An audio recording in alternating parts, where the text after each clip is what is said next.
Salut à toi. Dans l'épisode précédent, nous avons vu comment les relations entre la civilisation danoise et les autres civilisations avaient évolué, souvent négativement, favorisant ainsi la croissance interne du pays.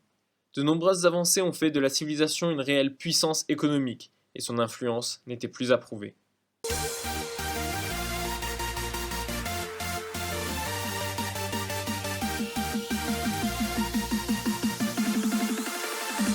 L'annonce de l'organisation imminente de l'exposition internationale eut pour effet d'orienter unilatéralement les productions de toutes les villes vers une participation à cet événement.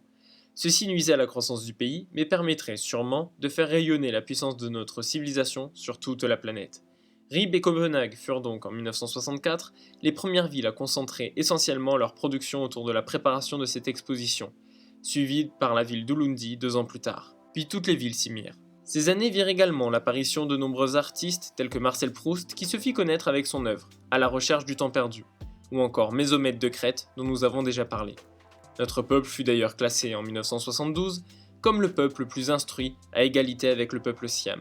Rien ne s'est passé de particulier pendant une dizaine d'années, jusqu'en 1981 qui fut une année d'une importance très particulière. L'exposition internationale fut organisée.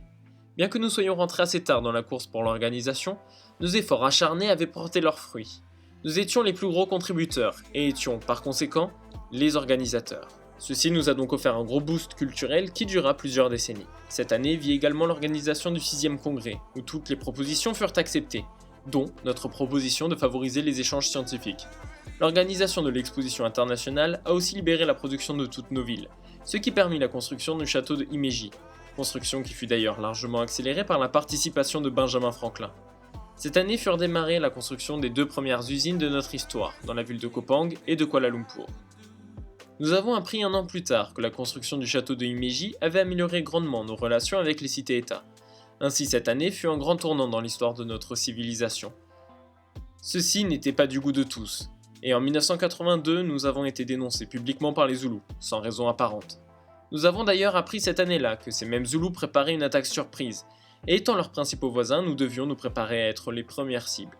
Une ancienne unité de trébuchets qui n'avait plus servi depuis plus de 100 ans fut donc doucement dirigée vers le front Zoulou sur l'île de Nobamba. Pendant que nos relations internationales se dégradaient, nous continuions à rayonner artistiquement alors que Hugo Wolf se fit connaître à l'aide d'une grande œuvre musicale en 1987. En 1989, 2 ans plus tard, nous avions enfin retrouvé un allié quand le peuple ottoman est venu vers nous afin que nous fassions une déclaration publique d'amitié.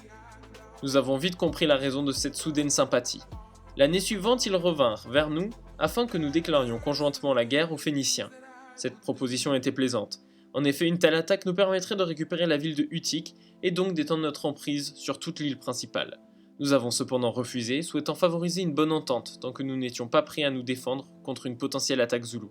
Des documents datant des années 90 montrent que de nombreux échanges commerciaux étaient signés avec les quelques nations qui voulaient bien commercer avec nous, et nos nombreuses ressources de luxe nous rapportaient d'importantes sommes d'or.